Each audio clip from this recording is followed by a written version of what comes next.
Hello viewers, welcome to ENT Mastery course in association with MEDEX and worldentcare.com. I'm Dr. Mehek and I will be discussing about Rinke's edema, intubation granuloma and dilated saccule in this video. So bilateral diffuse polyposis is also called as smoker polyps and Rinke's edema. Coming to the definition, it is the collection of fluid in the Rinke space secondary to long-standing smoking and voice abuse. Risk factors are middle-aged women. So it is most common in smokers, okay? And uh, risk factors are middle-aged women, talkativeness, and long-term smoking. This is very important. Pathogenesis, you can draw this flow chart in pathogenesis. So long-term smoking or voice abuse can cause vascular congestion and venous stasis, which causes edema in Rinke space, which further causes polypoidal changes and then it becomes permanent.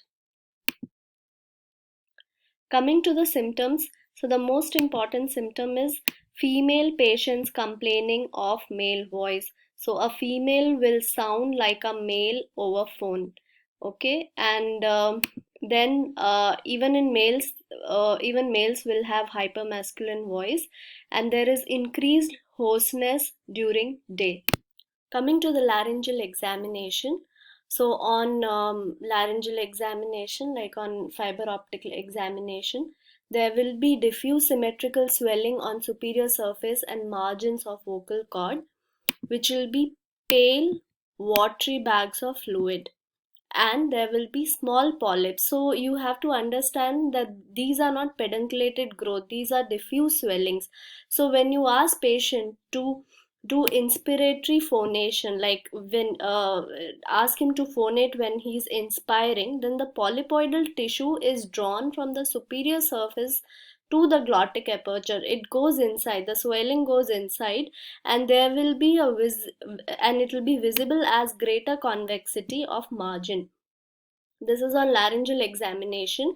And on vocal capability battery, that means vocal capability battery has variable set of vocal tasks which is asked by clinician in order to understand the vocal capabilities and limitation, like average pitch, maximum range, and maximum phonation time. So in that, patient will have increased virilization. That means the voice will be uh, hyper masculine, or females will have male voice. Coming to the treatment path, the treatment is divided into medical, behavioral, and surgery. So medical treatment, we need to give treatment for anti-reflux and hydration, treat allergy, stop smoking, and rule out hypothyroidism. So it is seen that in patients with hypothyroid also Rinke's edema is seen. So, and behavioral treatment, you need to give short-term voice therapy for optimal voice behavior.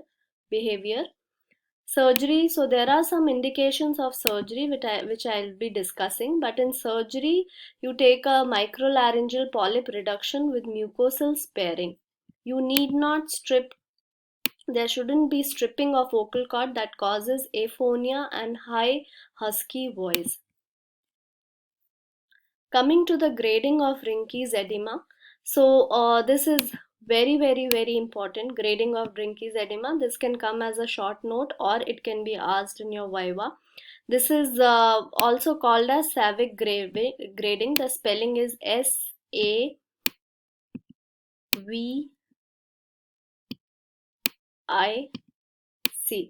So it has 4 gradings. Grade 1, there will be marginal edema, marginal edge edema. Grade 2, there will be obvious sessile swelling thrown over vocalis with inspiration.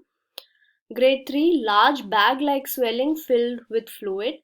Grade 4 is partially obstructing lesion on the medial borders in contact along most of its length. So here patient will have choking sensation in grade 4. Okay, now the indications of surgery will be if patient is having gross edema which causes choking, like in grade 4 of Savic grading, And if patient is having some problem with his voice, like high pitch elevation and voice is required, the principles of surgery, this is also important. It is to obtain straight mucosal edge by reducing bulk of mucosa, avoid damage and exposure to underlying ligament, and myxomatous material from superficial layer of lamina propria is removed. So that's all about Rinke's edema. So Rinke's edema can come as short note, and you need to know the definition, risk factor, pathogenesis, symptoms, examination, and treatment. In treatment, the principle of surgery is important, and grading of Rinke's edema is very, very, very important. That is called as Savick grading. Okay. Now we'll go to the next topic. Coming to the saccular disorder, first I'll be briefing about the anatomy. So, saccule or appendix of ventricle is a small outpouching from anterior end of the ventricle extending between false vocal cord and thyroid cartilage. So, you should see this diagram. You can draw this diagram in your exam also. So, this is what the saccule is. It is below the false vocal cord and it goes towards the thyroid cartilage. It's like a pouch. Okay. And if you can draw this diagram in your exam. So it's a blind sac posterolateral to the edge of epiglottis at the level of its petiole. It contains mucus glands. So this is very important. It contains mucus gland and it empties through an orifice in the anterior part of ventricle. The size of the saccule, this is not very important, but you can just remember that it varies from 6 mm to 15 mm. So 6 to 8 mm is seen in 75% of people, 10 mm in 25%, and 15 mm in 7 to 25%. Coming to the etiology of saccular disorder, so it can present in infants as a congenital etiology, but as a congenital etiology, distended saccule is very rare. Then it can be due to increased transglottic pressure that is seen in trumpet players, glass blowers, and weight lifters. And it can also be seen in laryngeal carcinoma. So, if the laryngeal carcinoma is obstructing the saccular orifice, it can present as distended saccule. Coming to the classification of dilated saccule, based on the contents, it can be air fill, that is laryngocele, or mucus fill, that is saccular cyst, or pus fill, that is laryngopyocele. Based on the size and the direction of cyst dissection, it can be anterior saccular cyst that is present at anterior part of the ventricle that protrudes towards vestibule, and if large it pushes down the vocal cord. I'll show you a picture of anterior saccular cyst which you can draw in your exam. This is anterior saccular cyst, okay, which is present anteriorly to the ventricle.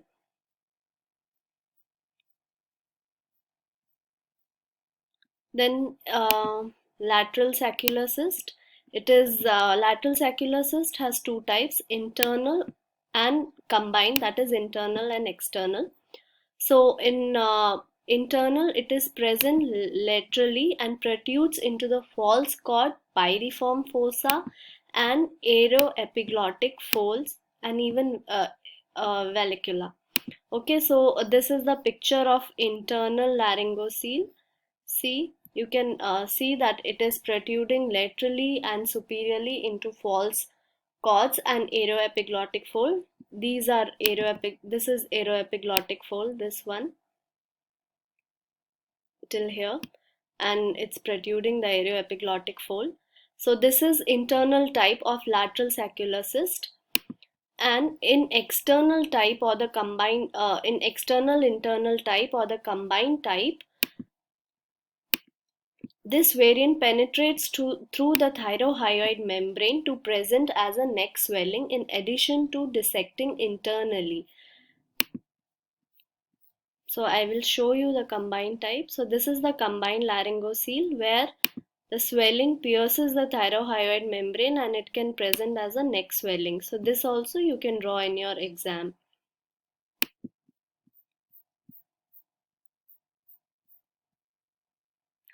Then laryngopyocele is infected lateral saccular cyst.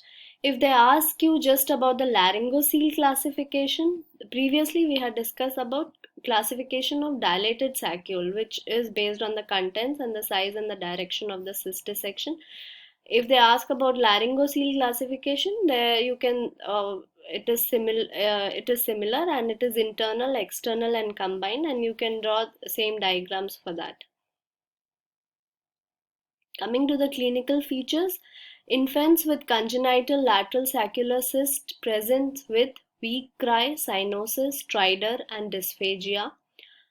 But it's rare in infants as a congenital anomaly. It is most commonly seen in adults with saccular cyst and laryngocele, and patient will present with hoarseness. Now, hoarseness is present from downward pressure on vocal cord or premature closure of laryngeal vestibule at false vocal cord. Now, the precipitating factors in adults are straining, valsalva, coughing, wind blowing, weight lifting, or trumpet players. External laryngocele or lateral saccular cyst, there is a reducible swelling in the neck that increases in size following coughing and valsalva. The other less common symptoms are dysphagia, sore throat, snoring, and coughing. So, for diagnosis, you need X-ray, neck, AP, and lateral with valsalva, CT neck, palpable. So now this sign is very important for your viva purpose.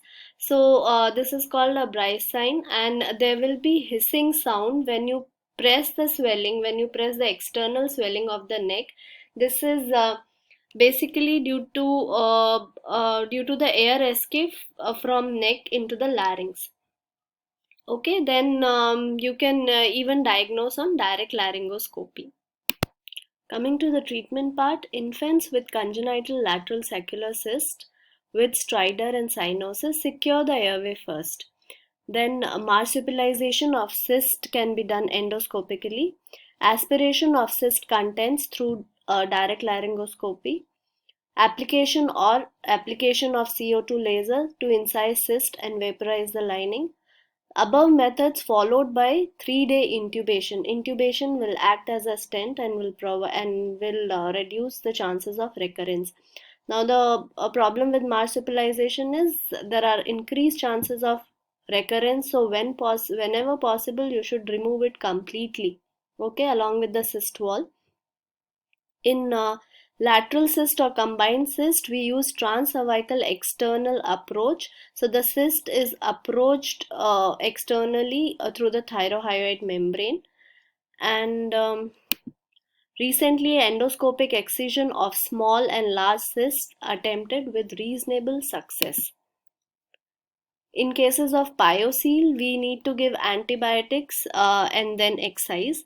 You can go through these diagrams again. This is a diagram of anterior saccular cyst, the diagram of lateral saccular cyst, and this is the diagram of combined laryngocele.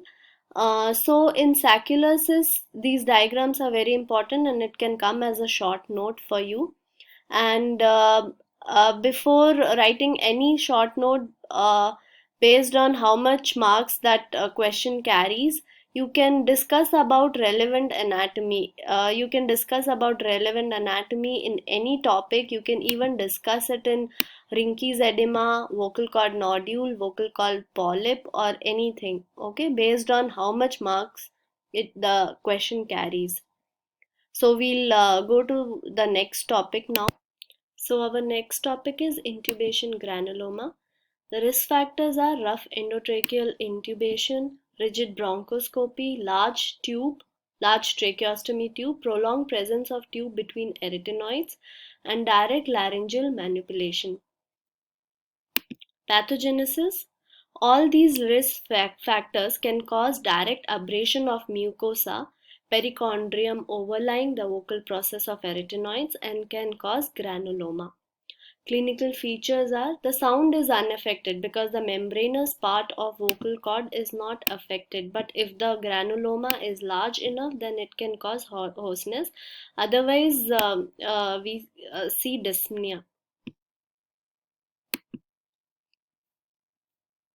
On laryngeal examination, usually it is bilateral occupying posterior third of vocal cord, that is near arytenoid, can be large, sessile or pedunculated attached to the vocal process of arytenoids. Okay, there will be posterior glottic incompetence and arytenoid fixation or interarytenoid synecdoche is seen. Treatment is for recent granuloma, we can give antibiotic therapy.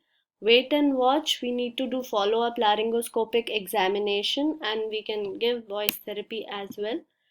With maturity, some of the granulomas might fall off on its own. That means it can get dissolved or fall off.